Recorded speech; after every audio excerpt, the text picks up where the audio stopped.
দিধার কিচেনে সবাইকে নমস্কার। আজ বানিয়ে দেখাবো লাউ ডোগা।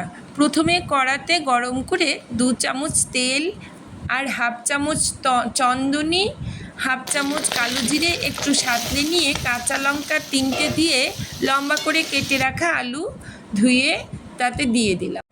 এর মধ্যে হাফ চামচ লবণ, চিনি একটু আর একটু হলুদ দিয়ে সুন্দর করে নাড়াচাড়া করে একটু ভেজে নেব।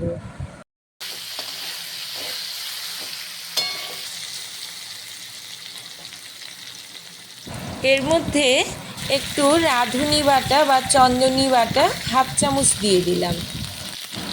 ভালো করে কেটে ধুয়ে রাখা ডোগাগুলো দিয়ে দিলাম।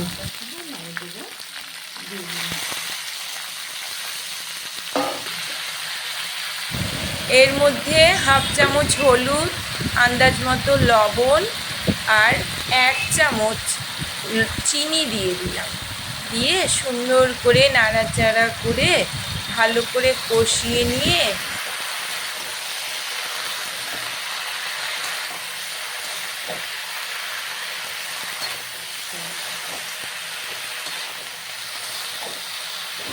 ব্যাস সুন্দর করে কষিয়ে নেওয়ার পরে এবারে আমি 5 মিনিটের জন্য ঢাকা দিয়ে দিলাম। 5 মিনিট বাদে ঢাকা খুলে দেখি জল শুকোয়নি এখনও, আর একটু ভালো করে সাঁতলে নিলাম।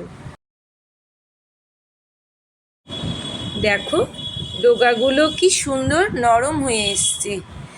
এদিকে আমি রেডি করে নিয়েছিলাম পোস্ত 2 চামচ, 1 চামচ সর্ষে, সেটাকে কাঁচা লঙ্কা দিয়ে 4টে কাঁচা লঙ্কা দিয়ে বেটে হাফ বাটা দিয়ে আর একটু নাড়াচাড়া ওই জলের মধ্যে করে সুন্দর করে আবারও কষে নিচ্ছি।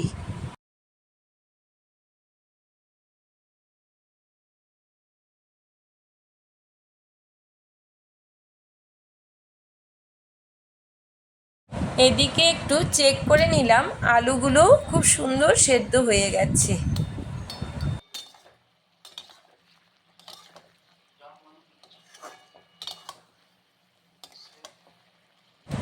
খুব সুন্দর করে কষিয়ে নিয়েছি আর দেখতেও খুব সুন্দর লাগছে। বাকি বাটাটাও দিয়ে দিলাম যাতে এই পোস্তর সেন্টটা লাস্টের দিকে থেকে যায়। তারপরে আরেকটু নাড়াচাড়া করে খুব সুন্দর করে ভেজে নিচ্ছি। এখন একটু আঁচটাকে কমিয়ে দিয়ে সুন্দর করে নাড়াচাড়া করে, আর আমি বলতে ভুলেই গিয়েছিলাম, এর মধ্যে কাঁচা সর্ষের তেল দিলাম, দিয়ে অফ করেছি। করে সুন্দর রেডি হয়ে গেল নুন ঝাল মিষ্টি চচ্চড়ি।